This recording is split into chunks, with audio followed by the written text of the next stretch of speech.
Если подпилок, нож и долото, да в руки умельца-резчика, они создадут из кости произведение искусства. Василий Петрович Попов – преемник древнего наследия якутских косторезов. Терентий Васильевич Амосов – творческий сподвижник его.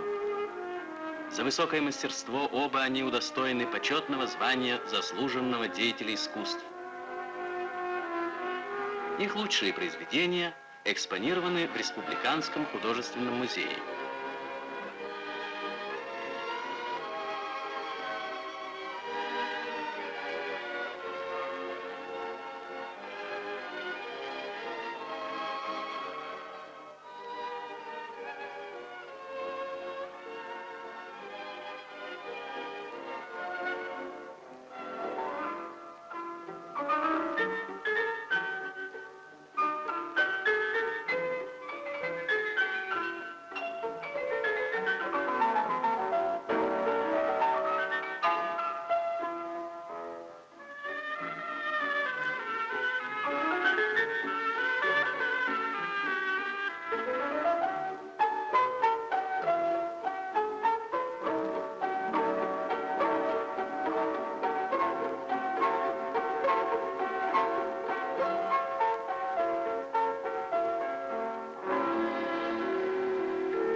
Вы никогда не слышали, как разговаривают горы? Как тучи дерутся между собой? А лисица обманывает простака медведя. Тогда приезжайте сюда, в якутское село Намцы, и послушайте забавные рассказы Петра Николаевича Табурокова.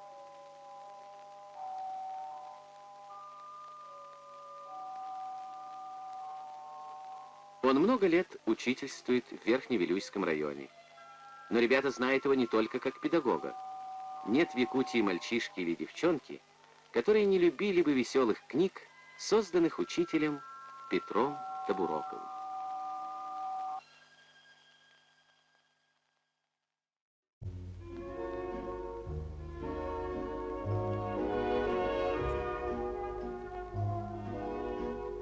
Они живут в Якутии, в селе Дюнсюн, Усть-Алданского района, и учатся в одной школе.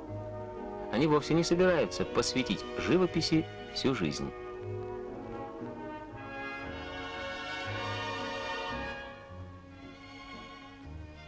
Маша, например, пока еще не выбрала себе профессию. Нюта мечтает поступить на математический факультет, а Тому интересуют иностранные языки. Что же касается живописи, то можете считать ее просто увлечением сестер Дорофеевых. А впрочем, давайте подождем, пока они подрастут.